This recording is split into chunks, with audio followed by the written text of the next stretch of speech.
You've always been the one who cares too much, the one who feels everything too deeply, who notices the sadness in other people's eyes before they even speak. You're the one who stays when everyone else leaves, the one who tries to fix what isn't yours to fix. And even when you know it's breaking you, you keep trying because walking away feels like betrayal. Somewhere inside, you believe that if someone is hurting, it's your job to make it better. But that belief isn't compassion.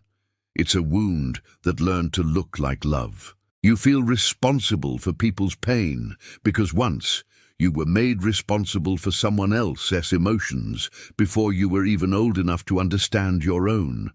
Maybe it was a parent who made you feel guilty for their sadness. Maybe it was someone who taught you that peace depended on your ability to keep everyone else happy. So you learned early that love meant caretaking, that affection came with emotional labor, that being good meant being needed. You became the emotional anchor for people who were supposed to anchor you. And now, even as an adult, that pattern feels like purpose. It's not that you want to control anyone's life. It's that you can't stand to see suffering without trying to carry it. You've mistaken empathy for obligation. You think love means absorbing someone else's chaos so they can breathe, even if it suffocates you. You convince yourself that if you can just understand them deeply enough, love them hard enough, they'll finally heal. And maybe then you'll finally feel enough.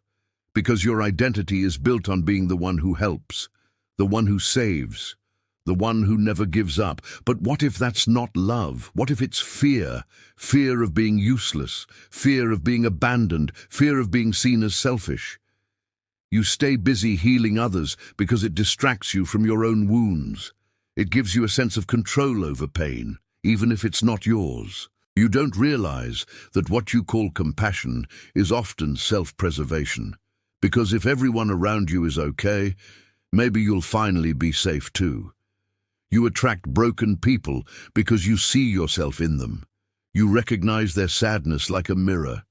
And when you try to fix them, you'll be really trying to fix the part of yourself that still believes love must be earned through sacrifice. You think if you can heal someone else's pain, you'll finally redeem your own. But that's not how healing works. You can't pour love into a wound that refuses to close. You can't rescue someone who's attached to their suffering. You confuse empathy with responsibility because your boundaries were never respected. You were praised for being mature, for being understanding, for holding it all together. So now, chaos feels like a cue that you're needed. You rush in to solve problems that aren't yours. You apologize for things you didn't cause. You say, it's okay when it isn't. You take blame to avoid conflict. You feel guilty for saying no, because somewhere along the line, you learned that love disappears when you stop being useful. But you can't keep bleeding for people who refuse to stop cutting themselves. You can't keep carrying pain that isn't yours and call it loyalty. That's not loyalty. That's self-abandonment. When you make yourself responsible for everyone's emotions, you rob them of their own growth. You take away their opportunity to face their pain and learn from it. Love isn't about protecting someone from their consequences. It's about standing beside them as they take responsibility. The truth is, you're not God. You can't heal everyone. You can love, you can support, you can understand, but you cannot save. The more you try to rescue people from their pain, the more you lose yourself in it. You start mistaking exhaustion for devotion. You start believing that suffering is the price of love. And slowly, you fade. You become a caretaker instead of a partner, a therapist instead of a lover, a rescuer instead of a human being who also needs saving. People who carry other people's pain often struggle with guilt when they finally set boundaries. Saying no feels cruel. Taking space feels selfish, but boundaries aren't rejection, they're protection. They don't separate you from love, they preserve your capacity to give it. Because love without boundaries isn't love, it's martyrdom. And you weren't born to die on the altar of other people's healing. You feel responsible for other people's pain because you've mistaken guilt for empathy. But empathy doesn't mean carrying the burden. It means witnessing it without losing yourself in it. True compassion allows you to say, I care, but this is not mine to fix. It lets you stay kind without being consumed. It lets you love without losing yourself. Part of you fears that if you stop helping, no one will stay, that people only love you for what you give, not who you are. But the people who truly love you will never demand your sacrifice as proof. They will never make you feel guilty for resting. They will never use your kindness as currency. You don't have to keep earning your place in their life. You already deserve to be there.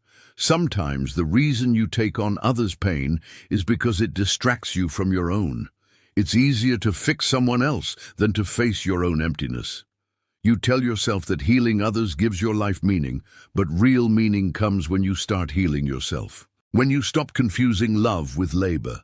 When you stop equating your value with your usefulness.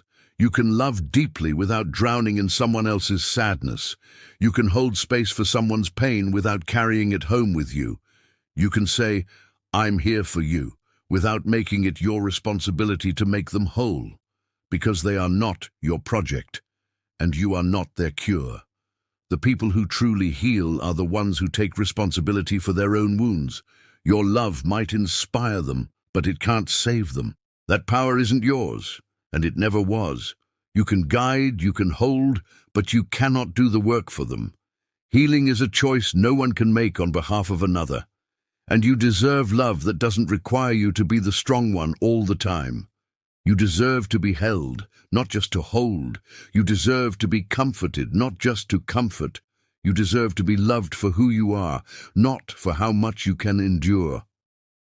The next time you feel the urge to fix someone, pause. Ask yourself, is this about them or about me? Am I helping or am I trying to earn love? Am I being compassionate or am I trying to avoid my own pain? Those questions are the doorway to freedom. Because the truth is, you can't heal anyone by sacrificing yourself.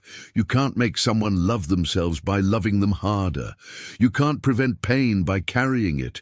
You can only choose to stop mistaking self-destruction for kindness. Let the people you love carry their own lessons.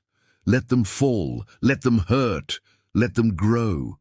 It's not your job to rescue them from their consequences. Your job is to stay true to your own peace. To stop setting yourself on fire to keep others warm. To understand that love without boundaries isn't compassion, it's codependence. You're not unkind for choosing yourself. You are not selfish for saying no. You are not cold for protecting your energy. You are allowed to stop being responsible for everyone else's healing. You are allowed to be your own savior now. And one day, when you stop trying to fix everyone, you'll realize that the world didn't collapse. The people who truly want to heal will do so with or without you. The ones who only wanted your energy will fade away, and you'll be left with something priceless. Peace.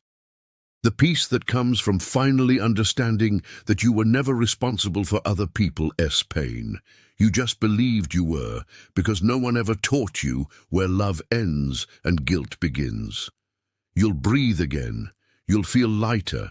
You'll realize that the weight you were carrying was never yours. And in that lightness, you'll rediscover love, the kind that flows freely without effort or obligation, the kind that doesn't drain you, but restores you. Because love isn't about carrying someone through their pain. It's about walking beside them while they carry it themselves. And that's enough. It's always been enough.